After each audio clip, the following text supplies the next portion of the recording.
This is Inside Indiana Business Radio on demand for Monday, February 17th, 2025. I'm Gary Dick. Indiana University says the R1 designation for its Indianapolis campus, announced late last week, is another step in its quest to build the nation's premier urban research university. President Pam Whitten was a guest this weekend on Inside Indiana Business Television. We've said all along we want to be the best urban research university in the country, and the next step is having the whole country know that indeed we are a research institution at the highest level. With this new classification, now we're actually able to put our brand on that. After 4 consecutive months when tax receipts fell below projections last fall, the Indiana State Budget Agency tallied a second straight month of better than expected revenue in January, with nearly $2.18 billion in from income, sales, casino, and other taxes. That number is about 1.8% or $40 million more than what the budget agency projected in December. Duke Energy Indiana has filed a petition with the Indiana Utility Regulatory Commission asking for approval to build 2 new natural gas-fired units with upgraded transmission lines costing an estimated $3.3 billion at its existing Cayuga generating station in Vermilion County.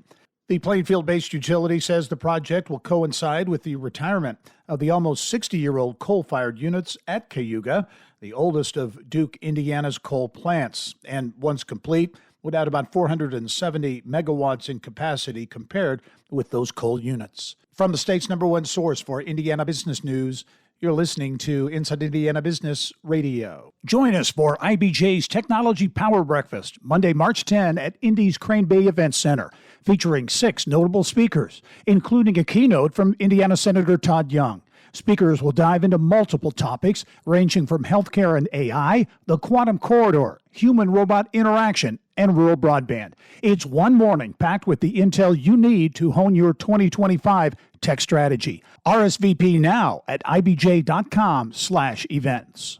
A bill that would help local governments afford prosecutors is moving to a full House vote. But as Mark Mazurek reports, the bill has some contentious language. Finding enough prosecutors to handle caseloads in Indiana has become a major problem in recent years. A bill which passed the House's Ways and Means Committee last week could help by having the state pay up to 50% of the salary for a deputy prosecutor. However, the bill has a provision that withholds funding from any prosecutors who are, quote, non-compliant. That language is the latest salvo by Republicans against Indianapolis prosecutor Ryan Mears, who has publicly said he will not prosecute low-level marijuana or abortion cases. Democrats in hearings for the bill did note that Mears filed more than 1,000 marijuana-related charges in 2024. In a statement to the Indiana Lawyer, the prosecuting attorney counsel's executive director, Chris Naylor, said the bill's funding would have a, quote, transformational impact on the state's justice system. I'm Mark Mazurek for Inside Indiana Business Radio. Bankrupt discount retailer Big Lots has added more than 200 stores to a nationwide list of locations that are likely to close, including 10 in Indiana. In mid-December, Big Lots announced plans for liquidation sales at all of its U.S. stores as part of a bankruptcy filing. 8 days later, the retailer said it reached a deal with asset buyer Gordon Brothers Retail Partners that would allow between 200 and 400 stores to remain open. You can find a complete list of closures at InsideIndianaBusiness.com. This is Gary Dick for Inside Indiana Business Radio on Demand.